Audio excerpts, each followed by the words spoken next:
por otro lado, se cumplen 10 días desde la reapertura de las escuelas en este nuevo contexto, una nueva escuela, una nueva escolarización con un planteo mixto entre lo presencial y lo no presencial. Para analizar estos 10 días y un poquito más, hemos invitado a la magíster Mariana Dapués. Gracias por venir, Mariana. Gracias por la invitación. Bueno, ¿cómo se plantean y se pueden concretar efectivamente los aprendizajes con esta modalidad? Una semana sí, otra semana no, una semana con los docentes, otra semana con los padres. Es como que iniciamos y paramos, iniciamos y paramos. ¿Sirve, no sirve, es positivo, es algo?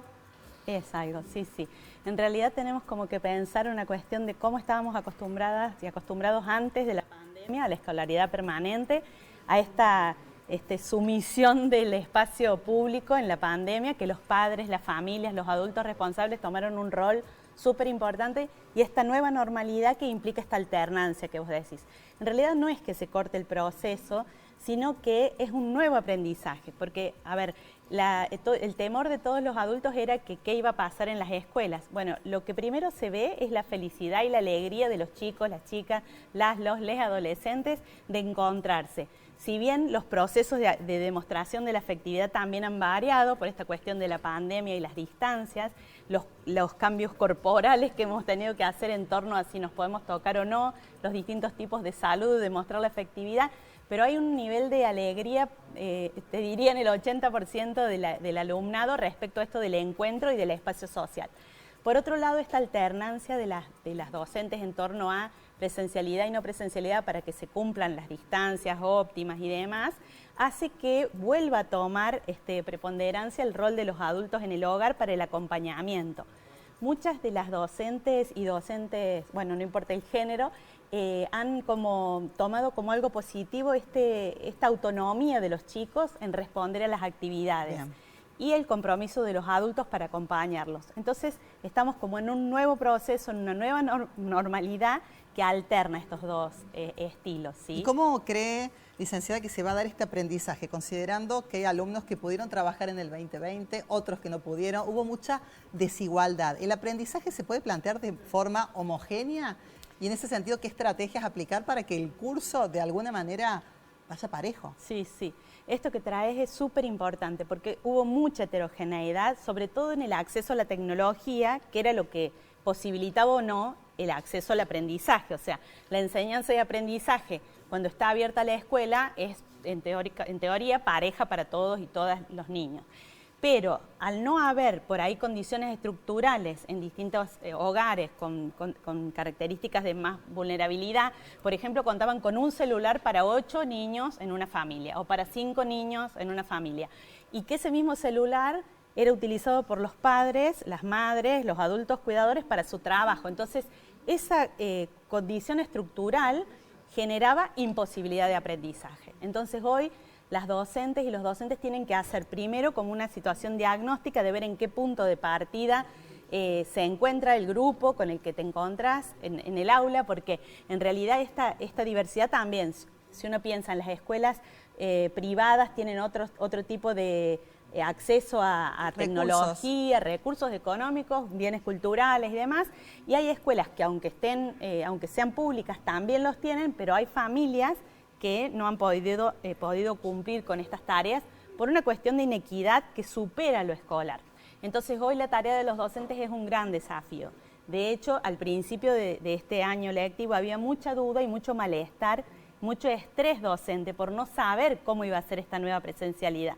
Por suerte, al encontrarse con tanta alegría y entusiasmo de los niños y las familias, esto va mermando y bueno, se están acomodando según las distintas heterogeneidades en las instituciones educativas. Licenciada, y desde el punto de vista de los niños, qué positivo es que vuelvan a su espacio y que dejen un poco de ser mirados por los padres, tanto tiempo, no tantas exigencias, como si todo hubiese estado normal y no lo era. Sí, sí, no, el año pasado realmente fue muy particular y a la vez en muchos momentos traumático, porque había condiciones que no posibilitaban esta simbolización que hacen los niños en la escuela a través del juego, la palabra, los recursos artísticos, porque los adultos cuidadores, madres, padres, quienes estén a cargo, no tenían tampoco todas las herramientas pedagógicas para poder acompañar.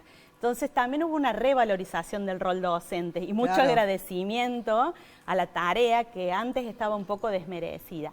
Por otro lado, esto de garantizar los derechos de niños, niñas y adolescentes implica un trabajo conjunto, o sea, la familia, la escuela, las docentes, la gestión directiva de cada escuela que habilite modos que sean adaptativos a las realidades de cada contexto. Licenciada, en esta nueva escuela, irregular entre comillas, ¿no? Por todo lo que se está planteando, nuevos protocolos, nuevas modalidades de asistencia, ¿qué pasa con el desafío que exige la escuela de hoy? Que tiene que ver con la perspectiva de género, que se tiene que dar en los colegios, que tiene que ver con la educación sexual, que tiene que ver con el bullying, que tiene que ver con la discapacidad. Es decir, hay muchos temas, realidades, que están quedando un poco postergadas en este contexto de pandemia. Sí, en realidad, mira, las escuelas que venían trabajando estas temáticas que está en el marco de la ley, ya sabemos que la ley de ESI existe del 2006, la ley de protección integral de niños, niñas y adolescentes también, desde el 2006, o sea, son leyes que ya tienen más de 10 años.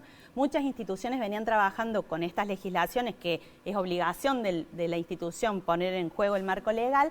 Entonces, cuando fue la pandemia y se virtualizaron las actividades, continuaron, si bien con menor, se priorizaron, por supuesto, contenidos mínimos, hubo que hacer todo un trabajo curricular de núcleos prioritarios, pero se siguió trabajando con el respeto a la diversidad, con el cuidado del propio cuerpo y de los otros, con la prevención del bullying en torno a esto de no generar discriminación en situaciones de diversidad, ya sea por alguna dificultad motriz, por alguna dificultad psicológica o por orientación sexual o por identidad de género, que todo eso lo plantea la ESI. Entonces las instituciones que ya venían trabajando fueron mechando actividades en relación a esto, parte de la currícula. Escuelas que no venían trabajando con esto, ahí se generó un poco más de dificultad, pues muchas familias que no han venido trabajando a la ESI de un modo integral siguen sosteniendo que la educación sexual integral tiene que ver con genitalidad y no con una mirada ampliada que aborda lo biopsicosocial, ¿sí? Entonces sigue siendo un desafío. Yo creo que esta presencialidad nos va a traer una nueva oportunidad para volver a reactualizar lo que tiene que ver con ESI y prevención de la discriminación y el bullying, e irme echando esto de los ejes de la ESI, ¿sí? ¿Cómo hacemos para demostrarnos la efectividad de un modo que no sea coercitivo, de un modo respetuoso? ¿Qué hacemos con la equidad de género? Que en la pandemia también hubo mucha denuncia de organizaciones en las que decían que el trabajo doméstico seguía recayendo en las mujeres y el trabajo en torno al acompañamiento de la escolaridad también. Eso es también poner la perspectiva de género en la educación y decir, bueno, ¿cómo hacemos para que la dinámica familiar sea equitativa en la distribución de roles? Claro, licenciada, por último, y bueno, agradeciéndole muchísimo por su presencia, cuánto aprendizaje de los niños, ¿no? En esto de cuidarse y por otro lado, ¿no? Siempre se promueve el compartir, el contacto y demás. Les estamos pidiendo todo lo contrario ahora. En realidad ¿Qué confusión o no? No, en realidad los chicos tienen más claridad que nosotros, los y las adultos. Está bueno pensar en el cuidado del cuerpo, que tiene que ver con la prevención de la pandemia.